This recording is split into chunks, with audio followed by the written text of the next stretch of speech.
So another really important part of resetting your thinking from traditional selling to embracing the connections process is I want you to consider, how do you spot a smart client? And what could that mean to you from a long-term revenue perspective in growing your firm? And I don't literally mean smart from an IQ standpoint. What I mean is characteristics of how they want to engage the service providers that they want to leverage to help them be more competitive in their vertical. So here are the characteristics that probably most of you are familiar with clients that it's not that, again, that's not, I'm not trying to be offensive, they're not smart, but their selections are based on price. Their selections are about putting you on a list. Their selections are based on your specific experience. But here's the punchline for you, is that the procurement knothole that you get pulled through with this, that we all recognize, and I want you to think about that from a metaphor standpoint, is that your revenue or your growth is not predictable.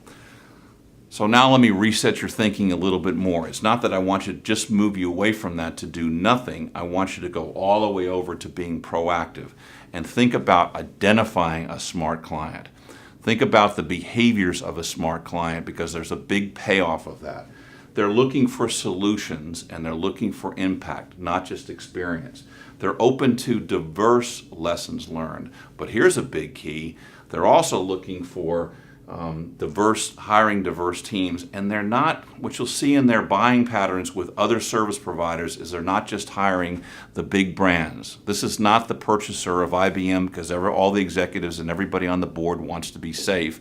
They're looking for the edgy firm, maybe the boutique firm, somebody who's doing something a little bit different.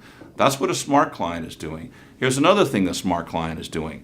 They're attending industry functions, and they're not just sending the normal folks that fit into that function. Like in the higher education business, a very prominent organization is the National Association of College and University Business Officers.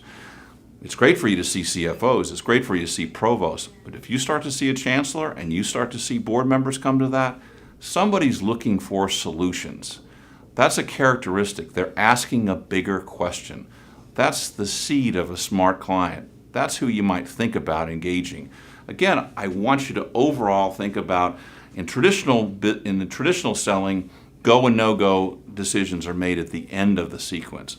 I want you to think about making the go and no-go around a smart client at the beginning of the process. I don't want you to walk out the door until you've decided, could that person, odds are, that institution or that firm be smart? What's the payoff to you? Longer term engagement. What's the real payoff? Much more sustainable revenue. Thanks for listening today, and be safe.